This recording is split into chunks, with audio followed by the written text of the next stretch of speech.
Salam Tani.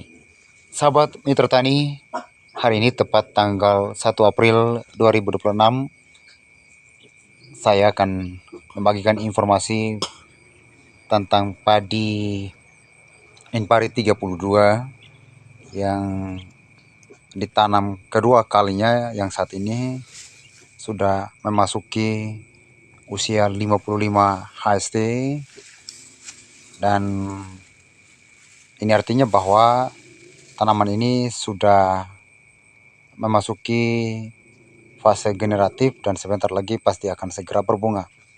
Nah, sahabat Mitra Tani, kita lihat secara langsung kondisi terkininya padi Inpari 32 yang ditanam untuk kali keduanya setelah setahun lalu benihnya digunakan dari benih awal. Dan ini dia penampakannya. Nah, sahabat yang teman-teman lihat saat ini, kondisi tanaman kita lihat tadi batang bawahnya cukup kokoh, pertumbuhannya merata, dan di satu hamparan seluas setengah hektar ini hanya terdapat beberapa rumpun yang terkena hawar daun bakteri yang pucuk daunnya sedikit kekuningan tadi. Tapi kalau kita lihat seluruhnya ini masih hijau royo-royo. Ini pertanda bahwa benih ini ketika masih digunakan untuk kali keduanya masih sangat bagus. Nah, untuk pemupukannya teman-teman, ini tanpa pupuk dasar, tanpa pupuk kandang. Hanya kemarin kita melakukan pemupukan pertama di usia 35 HST. Kemudian kita melakukan penyemprotan dengan padi jos. Nah, selebihnya hanya seperti itu metode pemupukannya. Untuk anakannya masih cukup bagus, masih di atas 10 pohon per rumpun. Tinggi tanaman juga masih normal, di atas rata-rata 30 cm.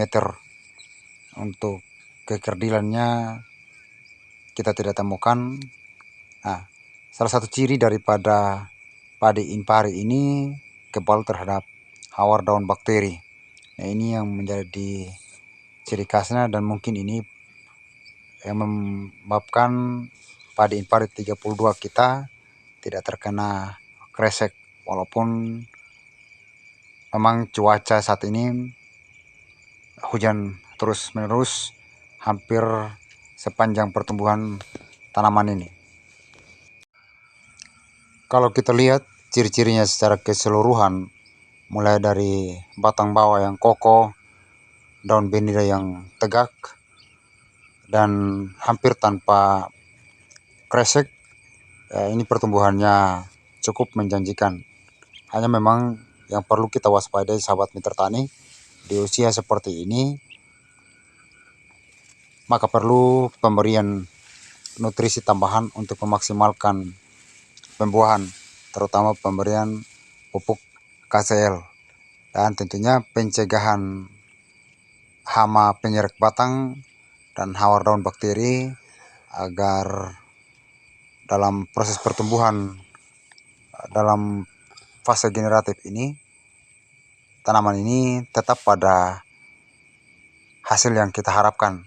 Nah, perlu kita ketahui biasanya hasil yang didapatkan untuk 1 hektar biasanya sekitar 8 sampai dengan 9 ton per hektar. Nah, untuk benih padi turunan keduanya juga berdasarkan pengalaman saya tidak jauh berbeda hasilnya.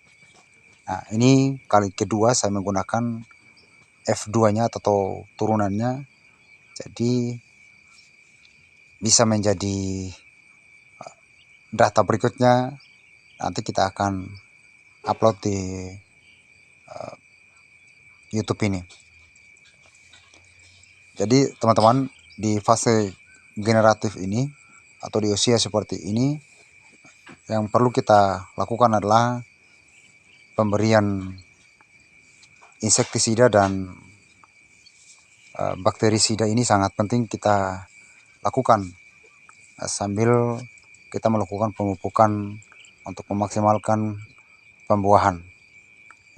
Demikian video ini sahabat Mitra Tani. Semoga video ini bermanfaat dan salam tani.